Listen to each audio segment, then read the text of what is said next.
సమారంభాం శంకరాచార్య మధ్యమాం శ్రీ సిద్ధేశ్వర పర్యంతాం వందే గురు పరంపరాం.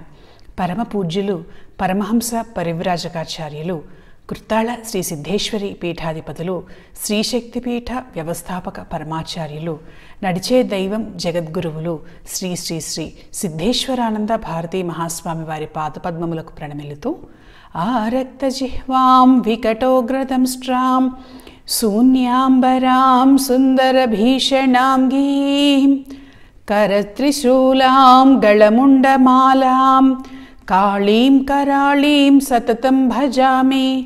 శ్రీశక్తిపీఠ మూలదేవత అనంత శక్తి స్వరూపిణి మహాకాలస్వరూపిణి అయినటువంటి శ్రీ మరకత శక్తికాళీదేవి పాదపద్మములకు ప్రణమిల్లుతూ దశమహావిద్యా దేవతలను గురించి మనం చెప్పుకుంటూ ఉన్నాం. మొదట 3 దేవతలను 3 మహావిద్యలను గురించినటువంటి ప్రస్తావన చేసుకున్నాం.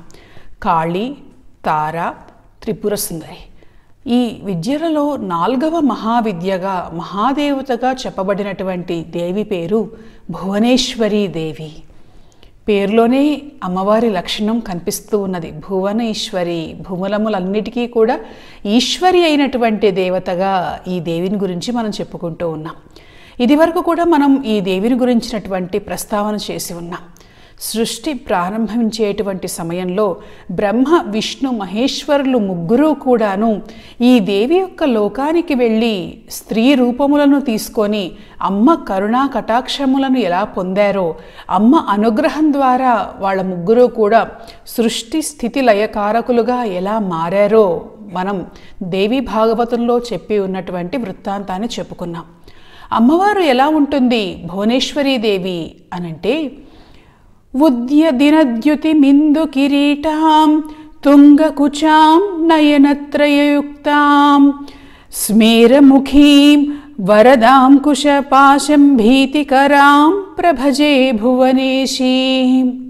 అమ్మవారు ఆ దేవి ఎలా ఉంటుంది అంటే, ఉదయించేటువంటి సూర్యుడిలాగా ఎర్రగా తేజస్వంతంగా ప్రకాశించేటువంటి దేవతగా ఉంటుంది. అంతేనా, ఆమె కిరీటం మీద చంద్రుడి కళ ప్రకాశిస్తూ ఉంటుంది. 3 కన్నులు కలిగి ఉన్నటువంటి దేవత, చిరునవ్వుతో ఉంటుంది. ఈమెకు 4 చేతులు ఉంటాయి. 4 చేతులలో 2 చేతులతోటి పాశమును అంకుశమును ధరించి ఉంటుంది. మరొక 2 చేతులతో వరద ముద్రను అభయముద్రను దాల్చి ఉంటుంది దేవి. ఈమె ఎర్రగా ఉంటుంది. మనం గనక చూస్తే లలితా త్రిపుర సుందరీదేవి వర్ణన, ఈమె వర్ణన ఇంచుమించుగా మనకు ఒకేలాగా ఉన్నట్లుగా కనిపిస్తుంది.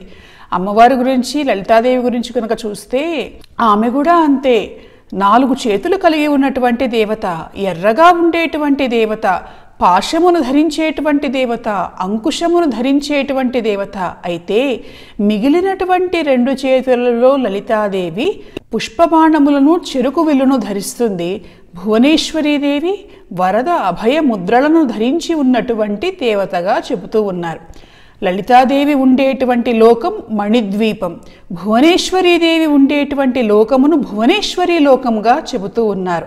ఈ 2 దేవతలను కూడా మహాదేవతలుగా, సమస్తమైనటువంటి సృష్టికి కారణభూతమైనటువంటి దేవీ తత్వములుగా చెప్పినప్పటికీ కూడాను ఎవరి స్థానం వారిదే, ఎవరి స్థాయి వారిదే. భువనేశ్వరీదేవిని సర్వేశ్వరిగా భావించేటువంటి ఆచారము, సంప్రదాయము మనకి శ్రీమద్ దేవి భాగవతంలో ఉన్నది. అట్లని శ్రీదేవిగా భువనేశ్వరిని కీర్తించడంతో పాటుగా లలితాదేవిని కీర్తించటం, లలితాదేవినే ఈ సమస్త బ్రహ్మాండములకు అధీశ్వరిగా బ్రహ్మాండ పురాణంలో చెప్పినటువంటి విధంగా అమ్మవారిని భావించేటువంటి సంప్రదాయం కూడా ఉన్నది. ఎవరికి ఏ రూపం మీద ఆసక్తి ఎక్కువ కలుగుతుందో, ఎవరికి ఏ రూపం మీద ఎక్కువగా గురి కుదురుతుందో వాళ్ళు ఆ దేవి రూపములను పూజించి ఆరాధించవచ్చు. కాబట్టి ఈ 2 దేవతలు కూడాను కాస్త సమానమైనటువంటి రూపురేఖలు ఉన్నప్పటికీ కూడాను వాళ్ళ లక్షణములు కొంత వేరుగా కనిపిస్తూ ఉన్నాయి. ఏమిటి ఆ లక్షణములో ఉన్నటువంటి వ్యత్యాసం ఏమిటి అనంటే, లలితాదేవి ఈ బ్రహ్మాండం మీద అవతరించినటువంటి దానికి కారణం ప్రధానంగా రాక్షస సంహారం, భండాసుర సంహారంగా మనం చెప్పుకుంటూ ఉన్నాం. అదే భువనేశ్వరి లోకంలో గనక త్రిమూర్తులు సందర్శించినటువంటి వేళ, అమ్మవారిని దర్శించినటువంటి వేళ ఈ సమస్త బ్రహ్మాండములలో కూడా భువనములలో కూడాను సమస్త సృష్టికి కారణభూతురాలైనటువంటి దేవతగా ఆమెను వర్ణించారు. అయితే దశమహావిద్యా దేవతలలో ఈ దేవి ఉన్నటువంటి స్థితి పరిస్థితి గనక మనం గమనిస్తే, రాక్షస సంహారంలో అమ్మవారు ఈ రూపాన్ని ధరించింది, దుర్గమునితో యుద్ధం చేసింది. ఈమెను కూడా యుద్ధదేవతగా చెప్పటం జరిగింది. చేతుల్లో పాశము అంకుశము కలిగినటువంటి దేవతగా ఈమెను కూడా యుద్ధదేవతగా వర్ణించటం అనేటువంటిది మనం చూస్తూ ఉన్నాం. అయితే ప్రధానంగా ఈ దేవి లోకములో పురుషులకు స్థానము లేదు, పురుష రూపములకు స్థానము లేదు, కేవలం స్త్రీ రూపములకు మాత్రమే ప్రవేశం ఉన్నది. ఈ దేవి పరివారం అంతా కూడాను స్త్రీ మూర్తులతోటి నిండి ఉన్నటువంటి దేవిగా ఈమె పరిచారిక బృందంలో ఉన్నటువంటి దేవతామూర్తులను గురించినటువంటి వర్ణన మనకి శ్రీమద్ దేవి భాగవతంలో సుస్పష్టంగా కనిపిస్తూ ఉన్నది. ఈ అమ్మవారిని గనక చూస్తే ఈమె పరమశాంత స్వరూపిణి, ప్రసన్న వదనగా ఉంటుంది అమ్మవారు.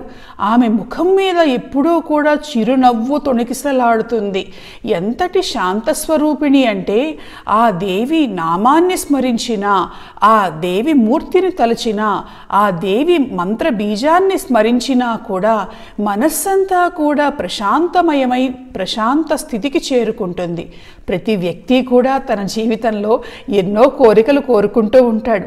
ఆ కోరికలు తీరటంతో పాటుగా అన్నిటికంటే ఏం కావాలి నీకు? నాకు ఆనందం కావాలి, మనశ్శాంతి కావాలి, ప్రశాంతత కావాలి అని కోరుకుంటూ ఉంటాడు. అదిగో ఆ ప్రశాంతమైనటువంటి స్థితిని, మనశ్శాంతిని ఇచ్చేటువంటి దేవతగా నిత్యానంద స్వరూపిణి అయినటువంటి ఈ భువనేశ్వరీ దేవిని గురించి వర్ణిస్తూ ఉన్నారు.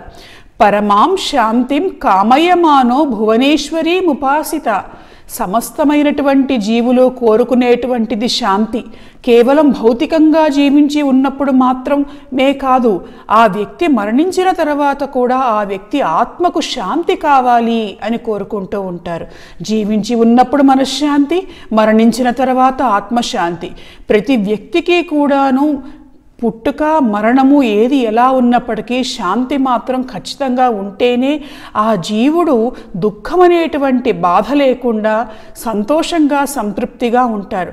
మనకి నవరసములు ఉన్నాయి. అయితే ఈ నవరసములన్నిటిలో కూడాను శాంతరసముకు ఉన్నటువంటి లక్షణం అత్యంత గొప్ప లక్షణంగా, మనశ్శాంతిని కలిగించేటువంటి లక్షణంగా, ఆ మనశ్శాంతిలో నుంచి చిన్మయమైనటువంటి జ్ఞానస్థితి కలిగేటువంటి లక్షణం మనకి ఉద్భవించినట్లుగా మనకి తెలుస్తూ ఉన్నది.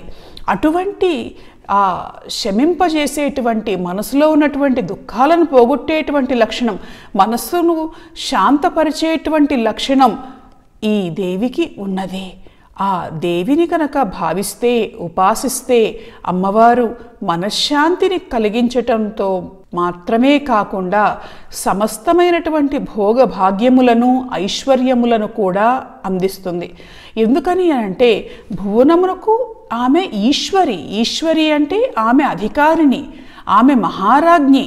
ఈ సమస్తమైనటువంటి భువనములో కూడాను ఆమె ఈశ్వరత్వంలో, అంటే ఆమె యొక్క అధికారత్వంలోనే ఉన్నాయి.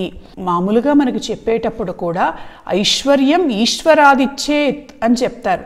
ఐశ్వర్యాన్ని ఎవరిస్తారు అంటే ఈశ్వరుడిస్తాడు. ఆరోగ్యం భాస్కరాదిచ్చేత్, ముక్తినిచ్చేత్ జనార్దన అని చెబుతూ, శ్రియమిచ్చేత్ హుతావన అని చెప్తూ మనకి ఎవరెవరు ఏ ఏ దేవతలు ఏవేమి ఇస్తారో చెబుతూ మనకి మోక్షాన్ని ముక్తిని ఇచ్చేటువంటి వాడు జనార్దనుడు, అలాగే సిరి సంపదలను ఇచ్చేటువంటి వాడు అగ్నిదేవుడు, అలాగే ఆరోగ్యాన్ని ఇచ్చేటువంటి వాడు సూర్యుడు. అయితే ఐశ్వర్యమును ఇచ్చేటువంటి వాడు ఈశ్వరుడు. ఆ ఈశ్వరుని యొక్క శక్తే ఈశ్వరి, భువనేశ్వరి. ఐశ్వర్యం అంటే కేవలం సిరి సంపదలు మాత్రమే కాదు, అధికారము, పదవీ యోగము, అలాగే సమస్తమైనటువంటి సేవలను అందించేటువంటి పరిచారిక బృందము, ఇవన్నీ కూడా ఇచ్చేటువంటి దేవిగా భువనేశ్వరీ దేవిని గురించినటువంటి విశేషాలు మనకి కనిపిస్తూ ఉన్నాయి. అటువంటి ఆ భువనేశ్వరీ దేవి తత్వము ఎలా ఉంటుందో, ఆ దేవిని ఎలా ఉపాసించాలో మనం మళ్ళీ చెప్పుకుందాం. స్వస్తి.